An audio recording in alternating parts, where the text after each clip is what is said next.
ar citiem un tā tālāk. Cilvēki ir dažādi pēc savas vērtības.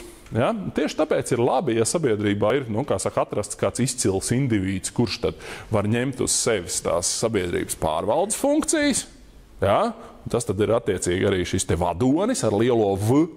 Ja? Un pārējiem gluži vienkārši, izejot no viņa pārējām kvalitātēm, tad šādu talantu var nepiemist, bet tas nebūtu nenozīmē, ka šādai varai vajadzētu balstīties kaut kādā vienlīdzīgā balsojumā. Un vēl jau vairāk cilvēki arī, un tā ir tā, protams, tā nacistiskā ideja jau, kas saka, ka cilvēki arī tīri pēc savas bioloģiskās izcelsmes nav vienlīdz kvalitatīvi. Ir rases, kā saka, cilvēku starpā, kuras ir apveltītas ar visām cilvēku dzimtas labākajām īpašībām, ar prāta spējām, ar drosmi, ar tikumiem, ar pašaizliedzību, ar darba spējām un tā tālāk un tā tālāk. Ja?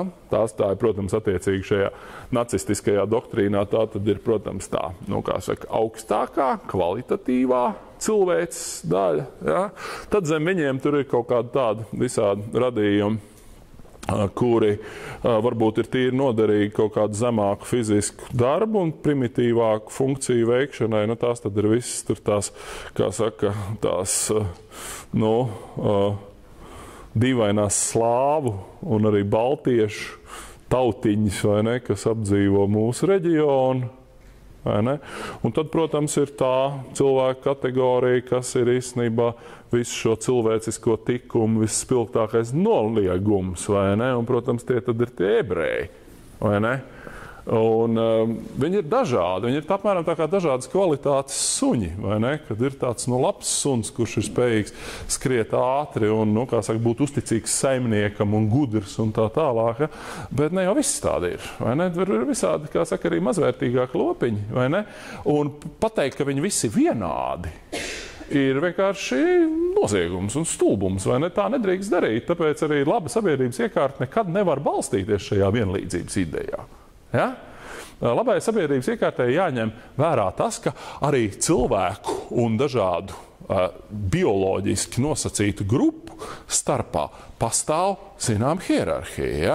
Ne visi var valdīt, ne visiem ir jāvalda. Ir vienkārši, kā saka, ļaudis, kas ir jau no dzimšanas pilnīgi absolūti nepilnvērtīgi, un pateikt, ka viņi ir vienlīdzīgi ar šiem te pašaizliedzīgajiem, cēlajiem, darbaspējīgajiem, drosmīgajiem, gudrajiem āriešiem, ja?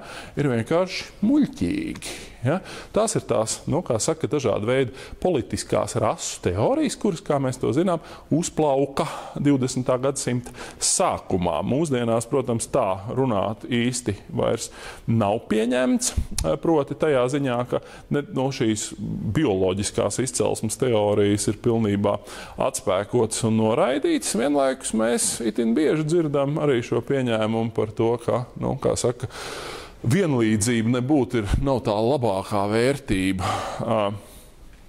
pēc kuras tiekties. Ja? Ka, kā saka, labai sabiedrībai nav jātiecas pēc vienlīdzības. Labai sabiedrībai ir jātiecas pēc tā, lai šajās sabiedrībās toni noteikti šīs izcilības, šie izcilie, labie, valdīt spējīgie. Ja? Ne jau visi ir spējīgi valdīt. Ja? Un tieši tāpēc demokrātija ir slikta, gluži vienkārši tādēļ, ka demokrātijā tiek pieņemts it kā visi būtu spējīgi valdīt, bet tas tā īsti nav. Ja? Un tāpēc arī tas Musolīni citāts, viņš saka, demokrātija tajā ziņā ir vienkārši tāda falša iekārta, kurā it kā izliekās, ka pie varas ir visi, ja? Vienlīdz lielā mērā. Ja? Neatkarīgi no tā, vai kāds ir gudrs vai stulbs, vai kāds ir bagāts vai nabaks, vai kāds ir augstas vai zemes izcelsmes, bet tiek teikts, ka jūs visi esat vienādi. Bet de facto tas, kas notiek, ir tas, ka nekādas reālas vienlīdzības nav, bet tas, kas ir vienkārši tas, ka tie īstie notikumi regulētāji un noteicēji slēpjas kaut kur aiz tās vienlīdzīgās masas, ja? Šķietam vienlīdzīgās masas, ja? Un raust to masu uz visām pusēm, manipulē ar to kaut kādu savu nolūku vadīt, ja? Un vienlaikus neuzņemās nekādu atbildību. Tieši tāpēc daudz labāk iekārta ir tāda, kurā ir viens, kurš tad par mums lemj, ja? Kurš ir spējīgs to funkciju uzņemties, bet viņš tad arī nes kaut kādu atbildību. Vai ne? Un tā ir, protams, visi šie jaukie autoritārie un totalitārie līderi 20. gadsimta pirmās puses Eiropā, bet ne tikai tur, bet, kā saka, arī vēlāk, tur tikpat labi arī pēc Otrā pasaules kara daudz viet. Vai ne? Šī te viena figūra, kas savā ziņā ir, no vienas puses tā, kas zina, kā tad tai valstī ir jādarbojās, bet no otras puses tā ir tā pati figūra, kas uzņemās kaut kādu atbildību. Turpretī demokrātija ir bezatbildīga. Ja? Tur tagad viss šitie, tas ir tas, kas latviešiem arī ļoti nepatīk. Tur šitie kaut ko tā 11. Saeima tur kaut ko galīgi ne tā sadarījusi. Ja? Tur pieņēmusi kaut kādas tur tādas vai citādās līgumus. Tagad hops, mēs ievēlam 12. vai ne? Un tagad tie, kas tagad nāks vai ne, ārā pēc kaut kādiem dažām nedēļām, kad būs sastādīta jaunā valdība, nē, es par to, kas tur pirms manis ir noticis, es nekā nezinu, lieciet man mierā, vai ne? Un tagad atkal paies, atkal daži gadi, atkal būs citi, un kā saka, un tie reālie notikumi kontrolētāji, ja, slēpjās visu laiku aiz šķietam vienlīdzīgās fasādes un nekādu atbildību nenes. Kas ir vajadzīgs? Tā vietā ir vajadzīgs vēlreiz vadonis ar lielo V, ja, kurš tad, kā saka, no vienas puses būs saimnieks un būs spējīgs mūs visus, kā saka, pārvaldīt. No otras puses arī nesīs kaut kādu atbildību par to. Ja? Tā ir šī te fašistiskā demokrātijas kritika. Ja? Kaut kādi jautājumi.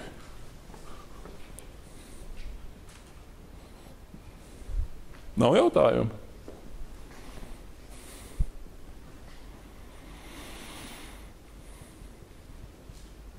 Jā, citādi nesakot, tie ir tie, šodien, tad acīm redzot, mēs ar to arī pabeidzam. Tie tad ir tie argumenti pret demokrātiju, ja? Proti argumenti, kas saka, ka demokrātija ir slikta un negatīva sabiedrības iekārta, ja? Un kā mēs to redzam, tie pēdējie divi, tie nāk. Neviens nekur projām vēl neskrien, vēl bez tam vēl arī mums ir laiks. Ja? Tie ir argumenti, kas nāk no, protams, tiem diviem antidemokrātiskajiem režīmiem, kādi Eiropā ir pastāvējuši 20. gadsimtā, kuri abi divi ir bijuši fanātiski demokrātijas ienaidnieki, gan fašisti, gan komunisti. Ja? Un katrs no viņiem ir kritizējis demokrātijā kaut ko savu. Ja? Proti, komunisti ir teikuši, ka īstenībā tā jūsu demokrātija nav nekāda demokrātija, tāpēc, ka nekādas reālas vienlīdzības nav. Reāla vienlīdzība ir jāpanāk tādā veidā, ka mēs gluži vienkārši nododam tautas vienlīdzīgā īpašumā ražošanas līdzekļus un neļaujam cilvēkiem kļūt nenormāli bagātiem uz citu rēķinu. Ja? Un no kā tad arī, protams, attiecīgi tālākā instancē izriet gulaks. Ja? Un savukārt šī otrā fašistiskā kritika, ja, tad balstās tajā idejā, ka demokrātija ir slikta, tāpēc, ka demokrātija pieņem kaut kādu pilnīgi realitātei neatbilstošu tēzi, proti, ka cilvēki pēc savas vērtības ir vienādi, kas principā neatbilst realitātei, jo cilvēku vidū pastāv ļoti izteikta cilvēku vērtības hierarhija. Ja? Un tieši šī iemesla dēļ tad jāvalda ir tiem, kas patiešām ir pelnījuši un ir cienīgi valdīt, un nevis kaut kādai milzīgajai masai. Savukārt tie, kas, kā saka, ir mazvērtīgi, ja? Ir labākā gadījumā jānodarbina citos kaut kādos mazāk atbildīgos darbos, un sliktākā gadījumā, lai viņi mums netraucētu dzīvot šiem te augstvērtīgajiem cilvēkiem, vienkārši jāizolē, no kā tad attiecīgi izriet Aušvice, vai ne? Kas bija savā ziņā šī doma, ja? Proti, ka tie mazvērtīgie cilvēki, kas tajā vērtību hierarhijā pēc nacistu priekšstatiem atradās uz viszemākās pakāpes, ja? Proti, ebreji, ka viņi vienkārši ir, kā saka, fiziski jādabon prom no šejienes, ja? Vai kaut kur jāizvāc prom tīri geogrāfiski, vai arī, ja tas nav iespējams, tad vienkārši fiziski jāiznīcina. Ja? Tāpēc, ka, vēlreiz, saskaņā ar šiem priekšstatiem, cilvēki nav piedzimuši vienlīdzīgi. Ja? Cilvēki ir dažādi pēc savas vērtības, pēc savām spējām un pēc savas politiskās kapacitātes.